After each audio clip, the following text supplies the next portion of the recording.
उम्मीद चढ़ाई कैसे चढ़ती है, कैसे पहुंचती है अपनी मंजिल तक। मुश्किलों के पत्थर अगर रास्ते में आ जाएं तो क्या करती है। पत्थरों में फूल कैसे खिलते हैं, इस सवाल का जवाब मिलता है खूबसूरत झारखंड में।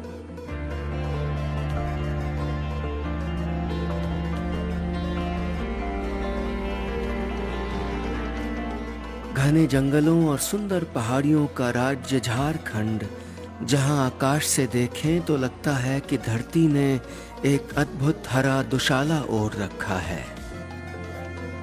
प्रकृति के नजदीक रहने वाले लोगों के राज्य झारखंड के रांची जिले में पड़ता है सदमा गांव, जहां रहते हैं गंसू महतो।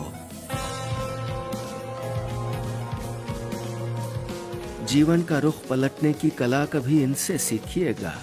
नहीं, कोई लॉटरी नहीं खुली इनकी।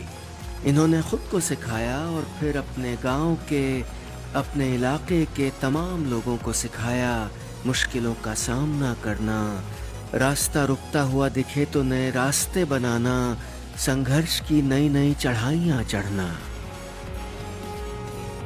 गंसू महतो ने अपनी किस्मत खुद लिखी है। उन्होंने 50 रुपए मजदूरी से 50 लाख सालाना आमदनी का सफर खुद तय किया है।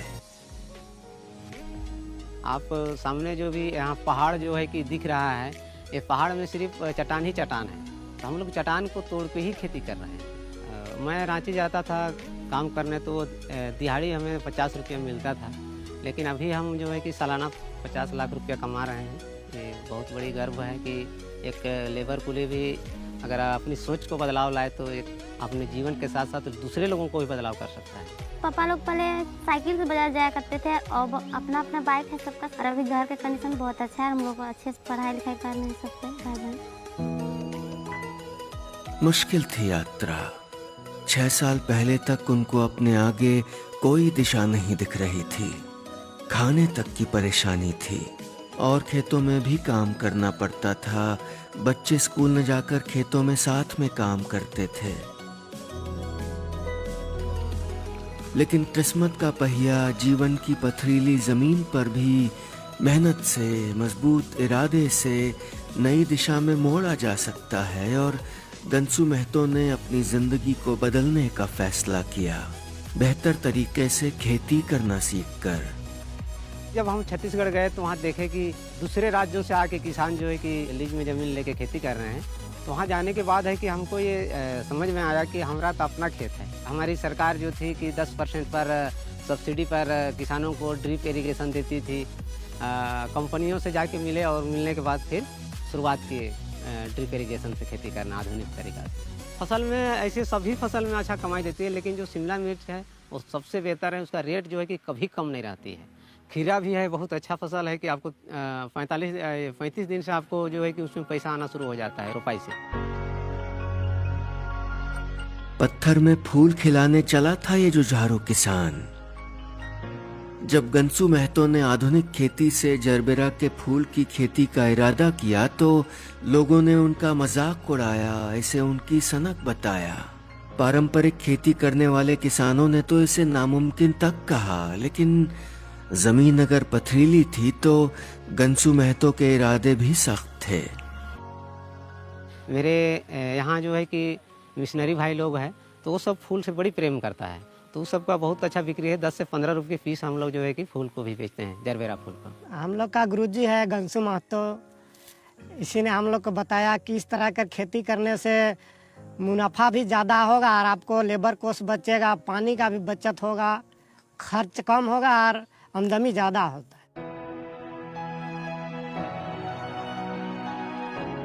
दुनिया के इस खूबसूरत कोने में एक प्रेरणादायक यात्रा जन्म ले रही थी।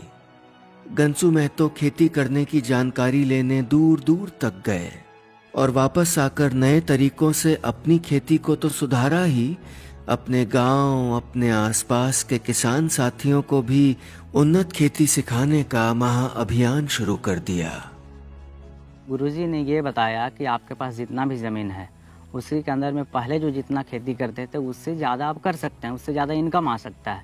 तो लोग धीरे धीरे आते गए तभी गुरुजी को क्या है, एक मिसाल के तौर पर एज ए आइकन यूज़ करते हैं। और अब ये आइकन अभी लिमिट नहीं है, ज़मीन वही है लेकिन उसका उपयोग अब बढ़ गया है। सबसे पहले हम इजराइल गए, झारखंड गवर्नमेंट के द्वारा हमें भेजा गया था, और वहाँ जो आधुनिक तरीका है उसे हमको देखने को सीखने को मिला। पॉली हाउस, ग्रीन हाउस में किस तरह से खेती की जाती है, समय के कैसे हम बचाते हुए और अच्छा तरह से छोटा से छोटा जगह में हम कितना अच्छा से अच्छा खेती कर सके, वो चीज़ को हम इजराइल से सीख के आए। पथरीली जमीन को खेती के लिए समतल करना एक चुनौती थी। ज्यादातर लोग सोचते थे कि मजबूत इरादे पहाड़ों की पथरीली जमीन से जीत नहीं पाएंगे। अखबारों की हेडिंग्स और न्यूज चैनलों के शोर में उन चुनौतियों का जिक्र कम ही होता है जिनका सामना भारत के असंख्य किसान हर रोज करते हैं। न उन सुर्खियों में बेहिसाब मुश्किलों और लगभग नामुमकिन चुनौतियों को पूरा करने वाले गंसू महतो जैसे आत्मनिर्भर किसानों का जिक्र होता है। वो जो बिना किसी की तरफ उम्मीद की नजर उठाए अपनी और अपने आसपास के लोगों की दुनिया को हर रोज थोड़ा और बेहतर कर रहे हैं। झारखंड का जो 10 किसान को चयनित होता है उसे सर्वश्रेष्ठ किसान का सम्मानित हमें किया गया। मेरे साथ साथ मेरे गांव के भी जो भी परिवार है वो भी, किन्हीं ने नर्स का ट्रेनिंग कर रहे हैं, किसी ने डॉक्टरी का ट्रेनिंग कर रहे हैं, कोई इंजीनियर का ट्रेनिंग कर रहे हैं। तो इस तरह से नए नए पढ़ाई लिखाई पर भी बहुत बड़ा बदलाव आया, साथ साथ रहन सहन में भी बदलाव आया। जितने भी मकान वगैरह भी जो बने वो आधुनिक तरह से बना रहे हैं। स्वराज ट्रैक्टर गंसू महतो के इस जज्बे